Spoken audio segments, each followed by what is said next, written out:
Good evening, everybody. Happy Monday. Happy Halloween week, even though I guess it will be a lot different this year.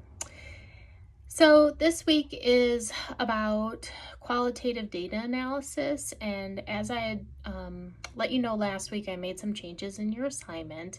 And so I removed that interview part 2 and replaced it with a discussion post, which is really more about diving into your research. And so I'm hoping this assignment change will be helpful to you in really looking at how people take their methodology and look at the data and then develop these themes from that. And so today I want to talk to you a little bit about how you get there, how you do qualitative data analysis. If we were in person, we would do a really neat activity, and so I can encourage you to do this on your own. It actually also works for sampling and quantitative, but for qualitative, you could, if you have Halloween candy, if you give it out, if you have kids that get it, nieces, nephews, however it works, you can take all that candy and think about all the different ways that you could organize the candy. That is similar to theming. And so the way you go about getting the candy may be different. So some may go to houses, some may buy it. This likens to whether you're doing observation, you're asking interview questions. And so the process is to make sure you gather that data. And then when you have all of that, then you look at, how do I theme this? What is this saying as a group? And so the candy is a really great exercise for this, because you'll find there's a whole lot of ways to sort of theme the candy. So I would encourage you could even have it be kind of a game with everybody who can come up with the most ways, or make it a partner activity. One of the things I have found is that when you're coding qualitative data, the best thing is to be very authentic to who you are. So for example, I'm a very hands-on, right-on person. So if I'm listening to something, I have to be drawing, writing notes. A lot of times I will write things down. Sometimes I write it down and I remember, but just because of the process of writing it down. I have notebooks everywhere. So for me, I need all of that data so I can draw on it. And I use a lot of symbols. So I'll for example, think about, for maybe the loneliness appears. So I might label that an L. And then next to everything that says that, I might put an L. I have seen people color code. I started that way, but then I felt like I was switching pens so often, it wasn't as easy for me. But some people use different color highlighters and then they go back through. I've seen people do this wonderfully on Excel. People who love Excel love to code in Excel. And so again, you can color code, you can use symbols, whatever works for you. I mean, I've seen people print things out and put them all over, Post-it notes all over the wall.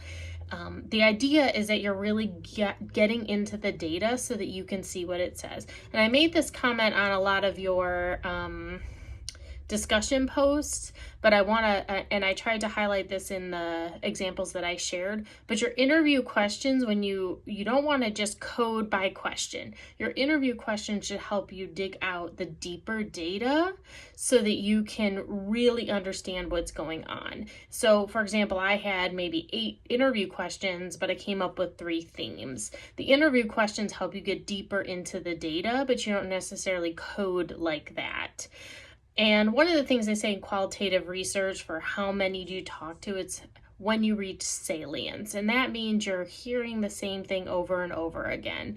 And a lot of times that's because you're diving into those notes in between and really seeing what they're saying.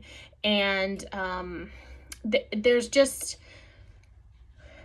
I want you to practice. I want you to think about it. I want you to review, looking at this, trying to see patterns. It can be a lot of fun. There are those online coding software pieces that you can use, which are great. They just haven't worked for me because I'm hands-on, and sometimes I find that people use words they don't mean. For example, I had people using inclusive, but really they meant collaborative. And so I can only read that by diving in there and looking at it, but that doesn't mean the qualitative software isn't great. It's just not my preference because I really want to read.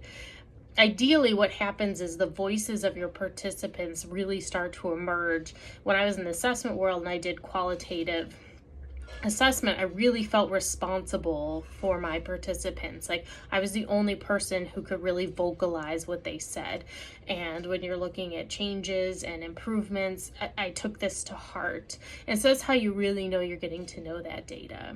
This is a little bit of a longer video because I know this can be some of the hardest parts, but I really believe once you get into it, it's actually enjoyable. You really start to connect and see these pieces related to your question that you wouldn't have gotten in any other way.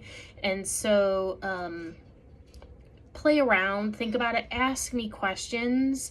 I'm always happy to look at this. I don't want this to be stressful. I want this to be enjoyable. It's taking a question that you have and being able to dig deep into that rich descriptive data that really tells you something so much deeper. You may look back at some of the other examples that I had included, or other videos where I've talked about some of the examples of this, but I've really been struck before by some of the deep data I've gotten through interviews or focus groups, observations, whatever it may be. So at the end of the video, what I do want to tell you is that I am grading like crazy. As you can imagine, I like to give good feedback. Again, in a qualitative course, I think that qualitative feedback is really important. If you ever have concerns, you can always reach out to me if you're questioning any grade, but I promise you I am working really hard to catch up and make up for that time that I had in COVID. So I'm getting those done, and under the assignments tab, make sure you read the feedback because I'm going to put some comments in there. And again, if you ever have any questions, I'm totally open to discussing those. So never hesitate to reach out. I hope you are all doing well. Thank you for hanging in and listening to the rest of this video. And I'll see you in another week. Thanks. Bye.